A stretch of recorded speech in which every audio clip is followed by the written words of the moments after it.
حضرت ابراہیم بہت بڑے مہمان نواز تھے. صرف قربانی نہیں دیتے تھے, سارا سال بہت سارا لنگر, بہت سارا کھانا پینا, بہت ساری چیزیں جاری رہتی. اور جتنے غریب لوگ تھے فلسطین کے, ان کو پتا تھا کہ حضرت ابراہیم علیہ السلام کا لنگر جاری ہے. فلسطین میں جب آپ کا قیام تھا, جو مہمان آ گئے اور کھانے کو کوئی چیز نہیں. حضرت سارہ اور جناب ہاجرہ دونوں اس وقت موجود تھیں. وہ کہنے لگی ابراہیم بہت سارے مہمان آ گئے تو کیا کریں. جناب سارہ کہنے لگی کس طرح کر کے ان کی مہمان نوازی کریں. اور حالات یہ ہے کہ قحط پڑا ہوا ہے فلسطین میں, مصر میں, دور دراز علاقوں میں. حضرت ابراہیم کہنے لگے یہ اللہ کے مہمان ہیں اور ہمیں رب کریم کا بندہ سمجھ کے آ گئے, اللہ ہی بندوبست کرے گا. فرمانے لگے میرا مصر میں ایک دوست ہے, وہ قحط کے دنوں میں غلہ جمع کر لیتا ہے, میں اس کی طرف پیغام بھیجتا ہوں, مجھے امید ہے وہاں سے غلہ ملے گا. 2 3 5 اونٹ والے غلام بلائے اور ان کو کہا کہ جاؤ غلہ لے آؤ مصر کے دوست سے. وہ لوگ کہتے ہیں ہم غلہ لینے گئے, وہاں جب پہنچے تو حضرت ابراہیم خلیل اللہ علیہ السلام کا پیغام دیا تو آپ کا وہ دوست کہنے لگا غلہ تو بے شمار تھا, مجھے خبر نہیں تھی کہ حضرت ابراہیم کا پیغام آئے گا, تو میں تو سارا تقسیم کر چکا ہوں. لوگ لے گئے, اب تو کوئی شے نہیں. اب وہ خالی آ گئے 5 کے 5 اونٹ. جب خالی آئے تو حضرت ابراہیم کی حویلی کی دیواریں چھوٹی چھوٹی تھیں. ان غلاموں میں سے, خادموں میں سے, آپ کے ان چاہنے والوں میں سے ایک کہنے لگا یار وہ غریب تو انتظار کر رہے ہوں گے کہ غلہ لینے گئے, ہمیں روٹی ملے گی. چھوٹی چھوٹی دیواریں ہیں, وہ جب دیکھیں گے نا خالی آ گئے تو انہیں تکلیف ہوگی. اس طرح کرو بوریوں میں ریت بھر لیتے ہیں, ریت بھر کے لے جاتے ہیں, بعد میں اندر رکھ کے انہیں سمجھا بہلا لیں گے یا حضرت ابراہیم کو بتائیں گے, وہ خود ہی ان لوگوں کی دل جوئی فرمائیں گے. اب غلہ کی جگہ ریت بھر کے اونٹوں پہ رکھ کے لائی گئی. لا کے بوریاں جب رکھ دی گئیں, حضرت ابراہیم علیہ السلام دوپہر کے وقت آرام فرما رہے تھے. بی بی سارہ اٹھی, کہتی ہیں جب میں نے دیکھا نا کہ بوریاں پہنچ گئی ہیں تو گئی, غلام کو ساتھ لیا اور اس کو جب کھولا نا تو کہتی اتنی حسین گندم میں نے پہلے کبھی دیکھی نہیں تھی, اتنا پیارا دانا میں نے کبھی ملاحظہ ہی نہیں کیا تھا. فرماتی ہیں جب اس کو پیس کر چکی میں روٹیاں پکائیں تو خوشبو دور دور تک پھیل گئی. اعلیٰ غذا بنی, بڑے بڑے کھانے بیویوں نے مل کے پکائے, چن دیے گئے. حضرت ابراہیم اٹھے تو لوگ کھانا کھا رہے, سجدہ شکر ادا کیا, اور جب سجدے میں گئے تو وہی آنے لگی, پھر رونے لگے. جب پلٹ کر باہر تشریف لائے تو جناب سارہ کہنے لگی ابراہیم تمہارا مصری یار بڑا اچھا ہے, اس نے اتنی اعلیٰ گندم بھیجی ہے کہ اتنی تو میں نے پیاری گندم کبھی دیکھی نہیں. جناب ابراہیم مسکرائے, فرمانے لگی سارہ یہ مصری یار نے نہیں بھیجی, یہ میرے عرشی یار نے بھیجی ہے, یہ میرے عرشی یار نے بھیجی ہے. بھائی مہمان نوازی مزاج تھا, لٹا دینا مزاج تھا, دوسروں کی اشکشوئی مزاج تھا. حضرت ابراہیم علیہ السلام کا طریقہ ہے قربانی, حضور نے ان کا طریقہ بیان کیا. اگر سال کے بعد قربانی دینا ان کا طریقہ ہے تو سارا سال غریبوں کو روٹی دینا بھی حضرت ابراہیم کا طریقہ ہے. سارا سال غریب کی نوکری کرنا یہ بھی حضرت ابراہیم کا طریقہ ہے. بھوکے کو کھانا کھلانا یہ بھی. میرے مصطفیٰ کریم سید عالم صلی اللہ علیہ وسلم سے صحابہ نے پوچھا حضور بہترین مسلمان کون ہے, بہترین مسلمان؟ تو حضور نے فرمایا جو سلام لینے میں پہل کرے اور غریب کو روٹی کھلانے میں سب سے اچھا ہو, وہ بہترین مسلمان ہے, زبردست مسلمان. ہمارے ہاں دعوتیں ہوتی ہیں تو امیروں کی, افطاریاں ہیں تو امیروں کی, اور میرے مصطفیٰ کریم علیہ السلام نے فرمایا بدترین دعوت ہے جس میں امیر بلائے جائے غریب نہ بلائے جائے, وہ بدترین دعوت حضرت ابراہیم کا طریقہ رہا. ساری زندگی مہمان نواز. ایک وقت ایسا آیا کہ اللہ تعالیٰ نے حضرت ابراہیم کو بہت زیادہ مال عطا فرمایا. اتنے اونٹ گنے نہیں جاتے, گائیں اتنی زیادہ کہ شمار نہیں ہو, بکرے بکریاں اتنی زیادہ کہ شمار, بہت زیادہ مال اللہ نے عطا فرمایا. اور ابھی کچھ عرصہ پہلے آپ پیچھے جائیں نا تو جو لفظ مال تھا وہ روپے پہ تو بولا ہی نہیں جاتا, وہ جانوروں پہ بولا جاتا. بہت زیادہ مال اللہ نے دیا, بکریاں, گائیں, اونٹ, بیل, بڑا کچھ. رب کریم نے فرشتوں سے فرمایا کہ واتخذ اللہ ابراہیم خلیلا, ابراہیم میرا دوست ہے. تو فرشتے کہنے لگے یا اللہ جسے اتنا کچھ دیا جائے اس نے دوست تو بننا ہی ہوتا ہے, تو نوازا ہی پڑا ہے, اتنا مال, اتنے کھیت کھلیان, اتنا کچھ. اللہ کریم نے فرمایا جاؤ آزمائش کر لو, امتحان لے لو. فرشتہ امتحان لینے پہنچ گیا. حضرت ابراہیم کے جانور چر رہے ہیں چراگاہ میں, حضرت ابراہیم بھی ہیں, غلام بھی ہیں, بہت بڑا ریوڑ ہے. آپ تشریف فرمائے. ایک فرشتہ آیا تو کھیت میں چھپ کے بیٹھ گیا اور بلند آواز سے کہنے لگا سبحان اللہ والحمدللہ ولا الہ الا اللہ واللہ. یہ تسبیح بڑی پسند ہے, محبوب نے ان کی فضیلت بیان کی. اب وہ حضرت سیدنا ابراہیم علیہ السلام کھڑے تھے تو وہ کھیت میں بیٹھ کے تسبیح پڑھنے لگا سبحان اللہ والحمدللہ ولا الہ الا اللہ. حضرت ابراہیم کہنے لگے یہ میرے رب کا نام کون لے رہا ہے, بڑی اس کی میٹھی آواز ہے, بڑی کون ہے. ڈھونڈنے لگے, گھومتے گھومتے اس کے پاس چلے گئے, فرشتہ انسانی شکل میں. تو میرے رب کا ذکر کر رہا تھا؟ اس نے کہا میں ہی کر رہا تھا. فرمانے لگے یار ایک دفعہ پھر نہیں کرتا. تو کہنے لگا ابراہیم پہلے تو میں اپنی مرضی سے کر رہا تھا, تو کہتا ہے تو پیسے لگیں گے, پیسے ہیں تو کر دیتا ہوں. حضرت ابراہیم کہنے لگے بول تو کیا لے گا, میرے اللہ کا ذکر سنانے کا کیا لے گا. کہنے لگا جتنی بکریاں آپ چرا رہے ہیں ساری دے دے تو میں اللہ کا ذکر سنا دیتا ہوں. آپ نے فرمایا بس جا تیری ساری ہوئی, میرے رب کا ذکر سنا. اور پھر شروع ہو گیا سبحان اللہ الحمدللہ ولا الہ الا اللہ واللہ اکبر. حضرت ابراہیم علیہ السلام کیف میں, یار پھر ذرا سنا, نا علما وچ پسا سانو تو یار دی گل سنا سا, ذرا دوبارہ سنا. میں پھر سنایا, ایک دفعہ پھر کہا. فرشتہ کہنے لگا بس جی آپ کے پیسے پورے ہو گئے. حضرت ابراہیم کہنے لگے چل ایک دفعہ اور سنا. کہنے لگا پیسے لگیں گے, تو کیا لے گا. کہنے لگا گائیں بھینسیں ساری میری. فرمایا بس یار اتنی قیمت, تو سنا صحیح, سارا کچھ ہی تیرا. پھر شروع ہو گیا سبحان اللہ والحمدللہ ولا الہ الا اللہ واللہ اکبر. گائیں دے دیں, بھینسیں دے دیں, وہ ذکر سناتا ہے. حضرت ابراہیم کبھی مچلتے ہیں, کبھی روتے ہیں, کبھی آہیں بھرتے ہیں. تو میرے رب کا نام لے رہا ہے, ذرا پھر سے لے. کیف جاری ہے. کہنے لگا بس بھائی. حضرت ابراہیم فرمانے لگے تو اور لے لے جو لینا ہے, مجھے ذکر سنا. اس نے کہا ابراہیم بکریاں میں لے چکا, گائے بھینسیں میں لے چکا, اونٹ رہ گئے, سارے لے لوں گا پھر ذکر سناؤں گا. فرمایا جا تیرا ہوا تو ذکر سناتا رہ, میں دیتا ہوں. دے دیا, کچھ دیر ذکر کیا تو اب خاموش ہو گیا. حضرت ابراہیم خلیل اللہ علیہ السلام فرمانے لگے ذکر سنا. کہنے لگا ابراہیم اب تیرے پاس دینے کو کیا ہے, ہر چیز تو میں لے چکا. آپ فرمانے لگے یہ گائے بھینسیں بکریاں چرانے کے لیے تجھے کوئی نوکر ملازم بھی تو چاہیے نا. تو اس طرح کر, مجھے رکھ لے, میں روٹی نہیں مانگوں گا, کھانا نہیں مانگوں گا, تو اللہ کا ذکر سناتا رہنا, میں تیرے جانوروں کی نوکری کرتا رہوں گا. حضرت ابراہیم علیہ السلام نے جب یہ کہا نا, فرشتے کی آنکھوں میں آنسو آ گئے. تر دامنی پہ شیخ ہماری نہ جائیے, ہم دامن نچوڑ دیں تو فرشتے وضو کریں. فرشتہ رو پڑا اور کہنے لگا ابراہیم مجھے سینے سے لگاؤ, آپ واقعی اس قابل ہے کہ اللہ آپ کو اپنا دوست بنائے, واقعی اس قابل ہے کہ رب آپ کو اپنا. حضرت ابراہیم علیہ السلام کا خدا سے محبت کرنے کا نرالا انداز.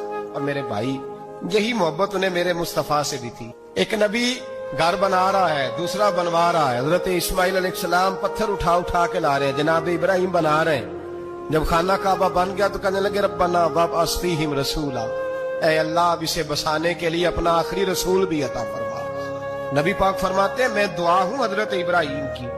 اور حضرت ابراہیم سے رب کریم نے فرمایا چل ابراہیم کوئی چیز دے, تو کہا یا اللہ تینوں ہی تیرے نام پہ قربان کرتا ہوں, تیری ہوئی ساری, ہر شے تیری. حضرت ابراہیم نے دین کے لیے, آپ شہر بابل کے قریب پیدا ہوئے تھے, وہاں سے مصر آئے, مصر سے فلسطین آئے, اور فلسطین سے آ کر کے کعبہ آباد فرمایا. زندگی سفروں میں گزری. سفر ایک تکلیف والی چیز ہے, پر حضرت ابراہیم نے وطن چھوڑ دیا, گھر چھوڑ دیا. جان بڑی عزیز ہوتی ہے. تو حضرت ابراہیم نے جب دین کے لیے نکلے تو جد و جہد کی, گھر کے اندر بھی گھر کے باہر بھی. آپ کے والد کا نام طارق ہے, وہ توحید پرست تھے, ایماندار تھے, پرہیزگار تھے. آپ کے چچا کا نام آزر ہے, وہ بت پرست تھے, بت بیچا کرتے تھے. حضرت سیدنا ابراہیم علیہ السلام جب میدان عمل میں نکلے تو حضرت ابراہیم علیہ السلام نے اپنے گھر سے جہاد شروع کیا. لڑنا پڑا, گھر کے اصولوں سے. چچا نے جو رواج بنائے ہوئے تھے اس رواج سے ٹکرائے. فرمایا میں اپنے گھر کے اندر یہ بت پرستی نہیں ہونے دیں گا. چچا کو ایک دفعہ نہیں بار 100 دفعہ سمجھایا. آپ کا چچا بت بنا کے بیچا کرتا تھا. حضرت ابراہیم علیہ السلام تھوڑے بڑے ہوئے تو کہنے لگا کہ